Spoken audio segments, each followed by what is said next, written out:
Hey guys welcome back to channel. അപ്പം നമ്മളങ്ങനെ വീണ്ടും നമ്മളൊരു മൂവി റിവ്യൂ ആയിട്ട് വന്നിരിക്കുകയാണ്. ഹിറ്റ് ദ തേർഡ് കേസ് എന്ന് പറയുന്ന മൂവി നമ്മളെന്നെ കണ്ടു വന്നിരിക്കുകയാണ്. ഞാനിയാണ് അഭിനയിക്കുന്നത്. സോ പടം ഡയറക്റ്റ് ചെയ്യുന്നത് ശൈലേഷ് കൊളഞ്ഞു എന്ന് പറയുന്ന ആളാണ്. പുള്ളി തന്നെയാണ് പടം റൈറ്റ് ചെയ്തേക്കുന്നതും. നാനിയുണ്ട്, പിന്നെ സൃന്ദി ഷെട്ടി നമ്മുടെ KGF നായിക. ഇവർ രണ്ടുമാണ് മെയിനായിട്ട് പോകുന്നത്. സോ പടം എങ്ങനെയുണ്ടെന്ന് ചോദിച്ചാൽ ഓഫ് കോഴ്സ് നിങ്ങളെല്ലാവരും ഹിറ്റിൻ്റെ ഫസ്റ്റും സെക്കൻഡും ഒക്കെ കണ്ടിട്ടുള്ളതായിരിക്കും. അതൊക്കെ നിങ്ങൾക്ക് ഇഷ്ടപ്പെട്ടിട്ടുണ്ടെങ്കിൽ ഓഫ് കോഴ്സ് ഈ പടം ഇഷ്ടപ്പെടും. പിന്നെ ഫസ്റ്റും സെക്കൻഡും കമ്പയർ ചെയ്ത് നോക്കുമ്പോൾ ഇത് കുറച്ചും കൂടി ഡിഫറെൻറ്റ് ടൈപ്പ് ഓഫ് മേക്കിംഗ് ഒരു അപ്രോച്ചിങ് ആണ്. കാരണം കുറച്ച് വയലൻസും കാര്യങ്ങളൊക്കെ മിക്സ് ആക്കിക്കൊണ്ടുള്ള നല്ല കിഡിലോസ്റ്റി ഒരു പടമാണ്. രാവിലെ റെട്രോ മൂവി കണ്ടതിൻ്റെ ക്ഷീണം ഈ പടം കണ്ടപ്പോൾ അങ്ങ് തീർന്നു. പലരും മാർക്കോയായിട്ട് ഈ പടം കമ്പയർ ചെയ്യുന്നതുകൊണ്ട്, കാരണം സർട്ടിഫിക്കറ്റ് കിട്ടിയതുകൊണ്ടും ഇതിനകത്ത് കുറച്ച് ആക്ഷൻ സീക്വൻസും കാര്യങ്ങളൊക്കെ ഉള്ളതുകൊണ്ട് മാർക്കോയായിട്ട് കമ്പയർ ചെയ്യുന്നതുകൊണ്ട്. ബട്ട് നിങ്ങളാരും മാർക്കോയായിട്ട് കമ്പയർ ചെയ്യില്ല, കാരണം അത് വേറെ ഇത് വേറെ. ഇതിനകത്ത് കുറച്ച് ബ്രൂട്ടൽ കാര്യങ്ങളൊക്കെ ഉണ്ട്, ബട്ട് എന്നാൽ പോലും don't compare with Marco or any other movies.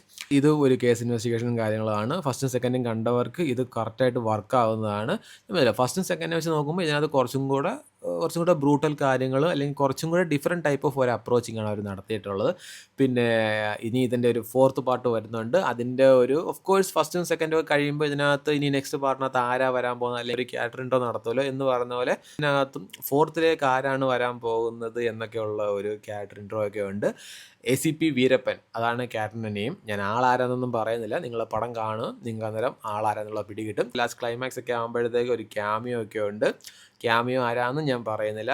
Franchisees follow ചെയ്യാത്തവരാണെന്നുണ്ടെങ്കിൽ പോലും നിങ്ങൾക്ക് ഈ പടം മനസ്സിലാവുന്നതായിരിക്കും, വർക്കാവുന്നതായിരിക്കും. പിന്നെ ഞാൻ ഈ പറഞ്ഞ ക്യാമിയോ ജസ്റ്റ് വരുമ്പോൾ മാത്രം അത് ആരാ എന്താ എന്നുള്ള ഒരു കൺഫ്യൂഷൻ വരും. ഇതിനകത്ത് കുറച്ചധികം ഈ ഡാർക്ക് വെബിൻ്റെ കാര്യങ്ങൾ, പിന്നെ ഈ ഹ്യൂമൻ പാർട്സിൻ്റെ അങ്ങനെയൊക്കെ കുറച്ച് കാര്യങ്ങളൊക്കെ പറയുന്ന ഒരു പടമാണ്. കൂടുതലായിട്ടൊന്നും ഞാൻ പറയുന്നില്ല, കാരണം കൂടുതലൊക്കെ പറഞ്ഞു കഴിഞ്ഞാൽ നിങ്ങൾക്ക് ചിലപ്പോൾ പടം കാണുമ്പോൾ നിങ്ങൾക്ക് അതിൻ്റെ ഒരു ത്രില്ല് ചിലപ്പോൾ നഷ്ടപ്പെടുന്നതായിരിക്കും. സോ എന്തായാലും എല്ലാവരും മസ്റ്റായിട്ട് പടം പോയി കാണുക. നിങ്ങൾക്ക് ആക്ഷൻ സീക്വൻസ് അല്ലെങ്കിൽ വയലൻസ് അല്ലെന്നുണ്ടെങ്കിൽ നിങ്ങൾക്ക് ഒരു കേസ് ഇൻവെസ്റ്റിഗേഷൻ പടങ്ങളൊക്കെ കാണാൻ താല്പര്യമുള്ള ആൾക്കാരാണെന്നുണ്ടെങ്കിൽ മസ്റ്റായിട്ട് നിങ്ങൾ പോയി കാണുക. പിന്നെ കുറച്ചധികം വയലൻസ് ആയിട്ടുള്ള ഒരു കോപ്പാണ് ഇതിനകത്ത് നാനി വരുന്നത്.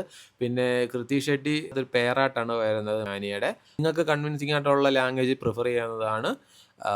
എല്ലാ മൾട്ടി ലാംഗ്വേജുകളിൽ പടം അവൈലബിൾ ആണ്. ഞാൻ കണ്ടത് മലയാളമാണ്. സോ മോസ്റ്റ് ഓഫ് വേർഡ്സുകളൊക്കെ സെൻസറിങ് ചെയ്തിട്ടുണ്ട്. സോ അതിൻ്റെ ഒരു ചെറിയൊരു കല്ലുകടിയുണ്ട്, കാരണം സെൻസർ ചെയ്യാതെ കേൾപ്പിച്ചിരുന്നെങ്കിൽ കൊള്ളാമായിരുന്നു എന്ന് എനിക്ക് തോന്നി.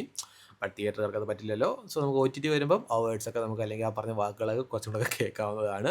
സോ വൺസ് അഗൈൻ പറയുകയാണ്, നൈസ് പടമാണ് ഈ തേർഡ് കേസ്. എല്ലാവരും എന്തായാലും പോയി കാണുക. സോ ഗൈസ്, അപ്പോൾ അത്രേ ഉള്ളൂ. Tata, bye bye.